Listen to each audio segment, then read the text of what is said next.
Hello, j'espère que vous allez bien, très heureuse de vous retrouver pour cette nouvelle guidance intemporelle et spécifiquement dédiée aux personnes qui vivent une relation sentimentale au travail.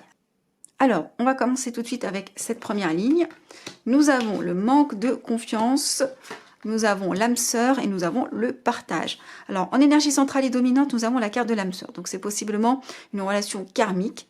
Il en existe plusieurs, âme sœur, flamme jumelle, tout simplement effectivement pacte d'âme, voilà, relation karmique, besoin d'épurer un karma, peu importe. En tous les cas, on voit ici qu'il y a un lien karmique, c'est qu'il y avait besoin de vivre cette situation avec cette personne. Ces moments de partage, ils étaient prévus, vous avez pacté pour ça, mais vous avez des doutes s'agissant cette situation ou s'agissant cette personne. Les énergies sont interchangeables, c'est peut-être en face qu'on a des doutes s'agissant cette situation ou vous concernant. En tous les cas, on voit qu'on manque de confiance, on a peur possiblement, effectivement, de quelque chose. On manque de confiance en soi et c'est pas forcément qu'on doute de la relation, ça peut être tout simplement, est-ce que je vais plaire suffisamment, est-ce que ça va bien se passer. En tout cas, il y a un manque de confiance en vous ou en face, on a un manque de confiance et pourtant on voit qu'il y a des moments de partage.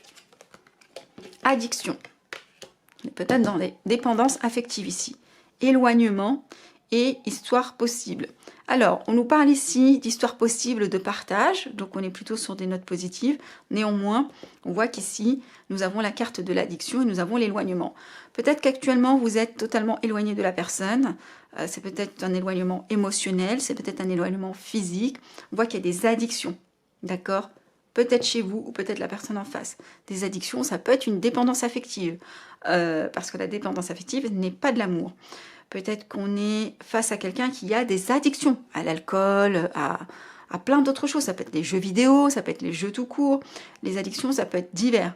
Donc, est-ce que ce sont les addictions qui vous éloignent de cette personne? C'est possible. Est-ce que vous êtes addict à cette personne et aujourd'hui il y a un éloignement et c'est possible.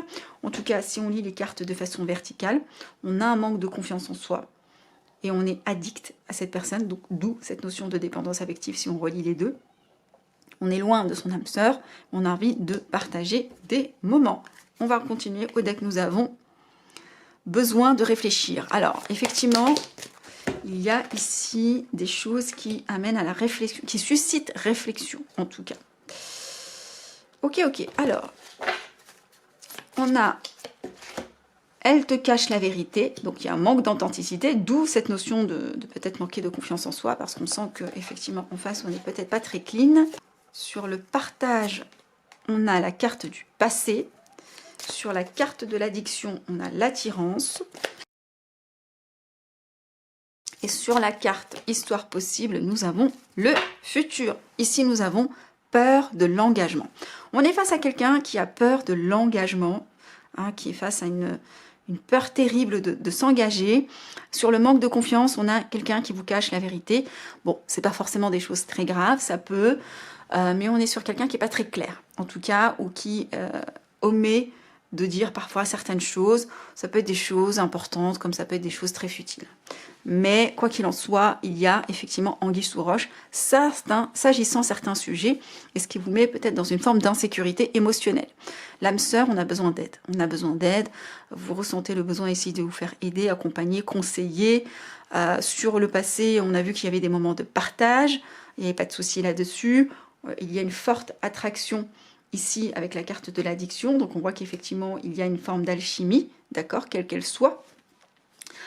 Sur l'éloignement, on est dans l'hésitation, d'accord. Il y a une prise finalement de distance d'une personne, quelle que soit la prise de distance, elle peut venir de vous comme elle peut venir de la personne en face, parce qu'on est dans l'hésitation, on est dans le...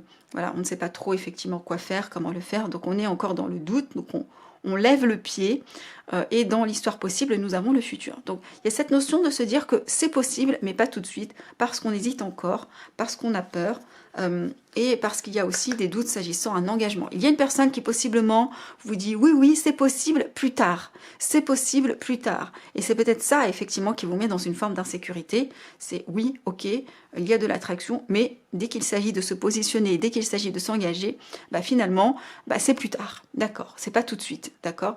Donc, c'est là où effectivement vous vous dites mais c'est pas possible, il y a quelque chose qu'on me cache, j'ai besoin d'aide, je m'éloigne parce que là j'hésite et je ne sais plus quoi faire. C'est peut-être votre position actuellement, hein. On va aller les chercher, on va chercher 2 cartes. Évolution inattendue. Et là nous avons attirance par le physique. Donc on est sur une relation qui est purement charnelle ici, purement physique. C'est peut-être ça qui crée effectivement la confusion. C'est peut-être ça qui fait des doutes sur l'engagement. Donc on est sur une évolution, effectivement, il va y avoir une invitation inattendue, quelque chose qui n'était pas prévu au programme, ou pas de cette manière. On voit qu'il y a une évolution, ça il n'y a pas de souci là-dessus, pour quelque chose de purement charnel. On va aller chercher une dernière carte pour vous. Oups, elle est tombée, et nous avons peur de l'engagement qui ressort encore une fois. Bon, je crois que le message est clair. On a beau brasser, ici nous avons elle pense, il pense à toi. Donc on a des pensées ici qui sont effectivement orientées vers vous. Il n'y a pas de sujet là-dessus. On est sur une peur de l'engagement qui est certaine. On est dans quelqu'un qui peut-être fuit effectivement quelque chose, des nouvelles. On a encore la carte des nouvelles. On a influençable derrière, donc quelqu'un qui est influencé ou influençable, ou peut-être que vous influencez. Nous avons la carte du présent. Nous avons trop de choses en tête. Ce sont des excuses. Ouais, trop de choses en tête. On vous dit ici, ce sont des excuses. Là, vous lui mettez un stop. Hein. Ce sont des excuses. Ouais, tac, tac, tac. Bon, on est sur une situation dans laquelle il y a une des deux personnes, peut-être vous aussi, qui avez peur de l'engagement. Et donc, eh bien, vous mettez un frein à la situation. Peut-être que c'est en face. En tous les cas, on est face à une situation, une personne dans laquelle effectivement il y avait des moments de partage. Mais on sent qu'une des deux parties cache certaines choses. Il y a des choses qui sont floues. On met de la distance, on lève le pied parce qu'on ne sait pas trop où ça va. On nous dit oui, mais toujours pour le futur, plus tard, plus tard, plus tard, parce qu'on a peur de l'engagement, on a envie d'une évolution. Il y a peut-être quelque chose ici, effectivement, qui va évoluer de façon inattendue, un message, une invitation que vous n'attendiez plus, c'est possible, mais on voit que quand même en énergie centrale et dominante, on a toujours effectivement cette peur de l'engagement. C'est oui pour les relations légères, mais dès qu'il s'agit d'aller vers autre chose, restez quand même prudent dans cette situation. J'ai le sentiment que la personne, malgré que le fait qu'elle pense à vous, n'a pas spécialement envie ou n'est pas spécialement prête, hein, c'est peut-être pas de sa faute, prête aujourd'hui, ou peut-être que vous n'êtes pas prêt ou prête, effectivement, à aller plus loin. Donc, voyez comment ça fait écho aux situations que vous êtes en train de vivre. Mettez-moi dans les commentaires, j'adore vous lire. Si vous souhaitez me remercier pour le temps que je viens de vous consacrer, vous pouvez liker, vous pouvez vous abonner. Si vous souhaitez aller creuser votre situation de manière un peu plus profonde, vous avez bien évidemment le lien en bas de cette vidéo pour booker une guidance privée avec moi. Prenez soin de vous, à bientôt.